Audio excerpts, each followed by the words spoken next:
একদল বিজ্ঞানী একটা কৃত্রিম মানুষ বানানোর প্রজেক্টের কাজ শুরু করেছিল। অনেক এক্সপেরিমেন্টের পর তারা সফল হয় এই প্রজেক্টে। তারা তৈরি করে পৃথিবীর প্রথম আর্টিফিশিয়াল হিউম্যানের, যাকে দেখতে পুরো মানুষের মতো ছিল। এমনকি কিছু কিছু ক্ষেত্রে সেই হিউম্যান ইমোশনও ফিল করতে পারত।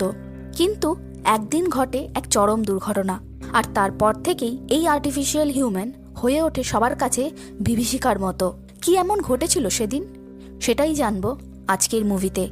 15 ডেজ 15 থ্রিলার ফেস্টিভ্যালে আজ তোমাদের জন্য রইল অসাধারণ এক ব্রিটিশ সায়েন্স ফিকশন থ্রিলার মুভির।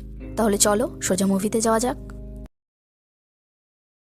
মুভি শুরু হয় একটা প্রাইভেট জেনেটিক ইঞ্জিনিয়ারিং কোম্পানিকে দেখিয়ে। এই কোম্পানির নাম ছিল সেনসেক্ট। এই কোম্পানি একটা জেনেটিক প্রজেক্টের ওপর কাজ করছিল। এই কোম্পানির জেনেটিক্স এক্সপার্টরা যে প্রজেক্টের ওপর কাজ করছিল সেটা হলো কৃত্রিম মানুষ বানানোর প্রজেক্ট, অর্থাৎ আর্টিফিশিয়াল হিউম্যানয়েড বানানোর প্রজেক্ট। এই আর্টিফিশিয়াল হিউম্যান সাধারণ মানুষের মতোই দেখতে হবে, কিন্তু সে হবে আধা মানুষ আধা মেশিন। নর্মাল হিউম্যানের থেকে তার 3 গুণ কার্যক্ষমতা বেশি থাকবে। তারা এই প্রজেক্টকে সফল বানানোর জন্য ডিএনএর সাথে ন্যানো টেকনোলজির মিক্সড ঘটায়। তারা তাদের এই এক্সপেরিমেন্টের মাধ্যমে আর্টিফিশিয়াল হিউম্যান বানাতে চাইলে প্রথম 2বার তো তারা সফল হতে পারে না, কিন্তু ফাইনালি তারা 3য়বারের চেষ্টায় সফল হয়। এই নতুন সাবজেক্টটিকে দেখতে পুরো মানুষের মতো ছিল, এবং তার মধ্যে ইমিউনিটি সিস্টেম সাধারণ মানুষের থেকে অনেক বেশি ছিল। শুধু তাই নয়, এর চিন্তাভাবনার ক্যাপাসিটিও সাধারণ মানুষের থেকে অনেকটা বেশি ছিল। বিজ্ঞানীরা এই সাবজেক্টের নাম দিয়েছিল মর্গান। আসলে এই মর্গান ছিল অর্ধেক মানুষ অর্ধেক মেশিন।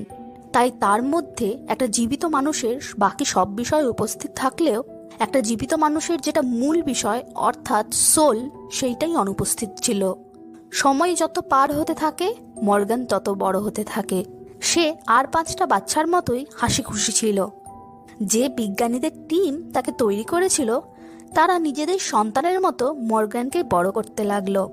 এই বিজ্ঞানীদের টিমের মধ্যেই ডক্টর এমি নামে একজন ছিলেন। এমি মর্গানকে খুব ভালোবাসতেন। সে মর্গানের খেয়াল রাখতেন, প্রতিদিন তাকে ঘুরতে নিয়ে যেতেন। একদিন এমি মর্গানকে জঙ্গলে নিয়ে যায় ঘুরতে। একটা নির্দিষ্ট সীমা অবধি মর্গান জঙ্গলের ভেতরে যেতে পারত, তার বাইরে যাওয়া মর্গানের পারমিশন ছিল না। এমি তাকে নিয়েও যেত না। কিন্তু সেদিন হঠাৎ এমির চোখের আড়ালে কিভাবে যেন মর্গান জঙ্গলের আরো ভেতরে চলে যায়। এমি চারিদিকে মর্গানকে খুঁজতে থাকে। তারপর হঠাৎ এক সময় লক্ষ্য করে যে মর্গান জঙ্গলের ভেতরে একটি হরিণকে গুরুতরভাবে আহত করেছে, এবং সেই হরিণটা যখন যন্ত্রণায় কাতরাচ্ছিল তখন মর্গান অদ্ভুতভাবে হরিণটাকে দেখছিল। এমি মর্গানের এই হিংস্র রূপটা দেখে কিছুটা অবাক হয়ে যায়, কারণ মর্গানকে যেভাবে তৈরি করা হয়েছে মর্গানের এতটা হিংস্র হয়ে ওঠার কথা নয়। তাই সে বাকি রিসার্চ টিমের যারা বিজ্ঞানী ছিলেন তাদের সবাইকেই পুরো বিষয়টা জানায়। এরপর দৃশ্যের চেঞ্জ হয় এবং আমরা দেখতে পাই সেই রিসার্চ টিমের সবাই ঠিক করে যে মর্গানকে নজরবন্দি করে রাখবে একটা ঘরের মধ্যে, কারণ তারা ভয় পাচ্ছিল এটাই যে মর্গান হয়তো ভবিষ্যতে আরো হিংস্র হয়ে উঠতে পারে, তার ফলে আরো বড় বিপদ ঘটতে পারে। মর্গান আগে স্বাধীনভাবে নিজের জীবন কাটাতো, খেলা করত, বাইরে ঘুরতে যেত, জঙ্গলে বেড়াতে যেত, কিন্তু হঠাৎ করে তাকে গৃহবন্দী করে দেওয়ার ফলে সে মন থেকে এই গৃহবন্দী জীবন যেন কিছুতেই মেনে নিতে পারছিল না। যেহেতু মর্গান বিজ্ঞানীদের তৈরি একটি সাবজেক্ট ছিল, তাই ওই ল্যাবে বিজ্ঞানীরা সবসময় মর্গানের প্রসেস বোঝার জন্য মর্গানকে অবজারভেশনে রাখত।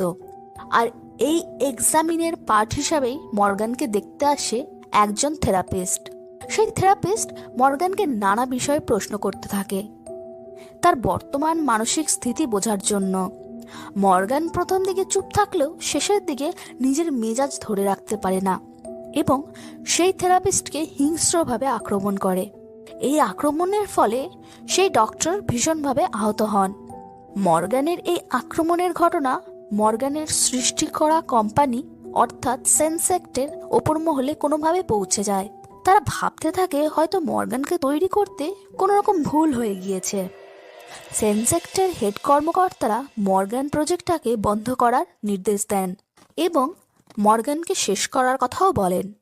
টেস্ট টিমের যে মেন টিম লিডার সে কর্মকর্তাদের কোনোভাবে বোঝাতে সক্ষম হয় যে ডক্টরের সাথে মর্গানের ওরকম আক্রমণাত্মক হয়ে ওঠাটা একটা নিছক অ্যাক্সিডেন্ট। মর্গান এর আগে কখনোই কোনোভাবে কাউকেই আক্রমণ করেনি। সায়েন্টিস্ট অ্যানি সহ গোটা টিম মর্গানকে বাঁচাতে জঙ্গলের মধ্যে হরিণকে আক্রমণ করার কথাটা ইচ্ছাকৃতভাবে লুকিয়ে যায়। সেন্সেক্টের কর্মকর্তারা টিম লিডারের কথা শুনে মর্গানকে তক্ষুনি শেষ করে দেওয়ার আইডিয়াটা ড্রপ করে দেয় ঠিকই, কিন্তু তারা ঠিক করে মর্গানকে এক্সামিন করার জন্য একজন এক্সপার্টকে বাইরে থেকে নিযুক্ত করবে এবং তার এক্সামিনের রেজাল্টের উপর ডিপেন্ড করেই এটা ঠিক করা হবে মর্গানকে রাখা হবে না শেষ করে দেওয়া হবে। আর সেই মতো ডক্টর লি মর্গানকে দেখতে আসেন। ডক্টর লি ছিলেন খুব কড়া স্বভাবের একজন মানুষ। তিনি এসেই সবাইকে নানা প্রশ্ন করতে শুরু করেন। আস্তে আস্তে সবার প্রশ্নের উত্তর শুনে লি বুঝতে পারেন এই সায়েন্টিস্ট টিমের কাছে মর্গান শুধু একটা এক্সপেরিমেন্টের সাবজেক্টই নয়, সবাই মর্গানকে খুব ভালোবাসে। তারা মর্গানের প্রতি ইমোশনালি ইনভলভড। এমনকি সে আহত থেরাপিস্টও বলে মর্গানের এখানে কোনো দোষ নেই, আমি তাকে এমন কিছু প্রশ্ন করেছিলাম যে সে উত্তেজিত হয়ে আমাকে আক্রমণ করেছিল। অ্যাজ আ থেরাপিস্ট আমার বিষয়টা মাথায় রাখা উচিত ছিল যে মর্গান পুরোপুরি মানুষ নয়। এরপর মর্গানের মানসিক স্থিতি পরীক্ষা করার জন্য আরও একজন সাইকোলজিস্টকে অ্যাপয়েন্ট করা হয়। ডক্টর অ্যালেন মর্গানকে দেখতে আসেন। ডক্টর অ্যালেনকে বলা হয় যে তিনি যেন মর্গানের ব্রেনের কন্ডিশন পরীক্ষা করে একটা রিপোর্ট দেন এবং ডক্টর অ্যালেনের পরীক্ষার ফলাফলের ওপরেই নির্ভর করবে মর্গান নর্মাল নাকি সায়েন্টিস্টদের তৈরি করা কোনো ফেল্ড প্রজেক্ট। লি ডক্টর অ্যালেনকে মর্গানের সাথে সরাসরি কথা বলতে বারণ করেন। বলা তো যায় না সেই থেরাপিস্টের মতো ডক্টর অ্যালেনকেও যদি মর্গান আক্রমণ করে বসে, কিন্তু ডক্টর অ্যালেন লিয়ের বারণ শোনে না। তাই কাজের ওপার থেকে কথা না বলে ডক্টর অ্যালেন মর্গানের সামনাসামনি বসে কথা বলবেন বলে ঠিক করেন। ডক্টর অ্যালেন ও মর্গানের মধ্যে কথাবার্তা শুরু হয়। সহজ স্বাভাবিকভাবেই কথাবার্তা হচ্ছিল। মর্গান ডক্টর অ্যালেনকে জানায় যে থেরাপিস্টের সাথে যেটা হয়েছে তার জন্য সে দুঃখিত, সবই ঠিকঠাক এগোচ্ছিল। কিন্তু হঠাৎই পরিস্থিতি অন্যদিকে ঘুরে যায়। আসলে ডক্টর অ্যালেন মর্গান কতটা ইমোশনাল দিক দিয়ে ব্যালেন্স সেটা চেক করার জন্য মর্গানকে কিছু উত্তেজনামূলক কোয়েশ্চেন করেন এবং তারপরে বলেন, আমি তোমাকে ঠিক মেরে ফেলবো, তুমি বিজ্ঞানীদের তৈরি করা একটা ফেল্ড প্রজেক্ট। এই কথা শুনে মর্গান মেজাজ হারিয়ে ফেলে এবং ডক্টর অ্যালেনকে আক্রমণ করে বসে এবং তার ঘাড়ে কামড়ে তাকে মেরে ফেলে। ডক্টর অ্যালেনকে মর্গান এভাবে হঠাৎ করে আক্রমণ করে ফেলবে সেটা সায়েন্টিস্ট টিমের কেউই বুঝতে পারেনি। মর্গানের এই হিংস্র রূপ দেখে তাদের কষ্ট হলেও তারা এটা মেনে নেয় যে সামহাও মর্গান তাদের একটা ফেল্ড প্রজেক্ট। তাই এবার তারাও মর্গানকে শেষ করে দেওয়ার জন্য তাদের মতামত জানায়। এবার মর্গানকে অজ্ঞান করে একটা টেবিলে বেঁধে রাখা হয়। ডক্টর লিয়ের উপস্থিতিতেই মর্গানকে শেষ করার প্রক্রিয়া শুরু হবে বলে ঠিক হয়। এমন সময় ওই বিজ্ঞানী দলের একজন হঠাৎ করেই বলে ওঠে যে আমি মর্গানকে মারতে পারবো না। সে ছিল ডক্টর ডেরেন। ডক্টর ডেরেনকে এমন কথা বলতে শুনে লি খুব রেগে যায়। ডেরেনের সাথে লিয়ের একচোট হাতাহাতিও হয় তার জন্য। এরপর সবাই মিলে লিকে একটা কাচের ঘরে বন্দি করে দেয় এবং তারা বুঝতে পারে মর্গান যতই ক্ষতিকারক হোক না কেন তাদের নিজেদের হাতে করে মর্গানকে শেষ করাটা সম্ভব নয়।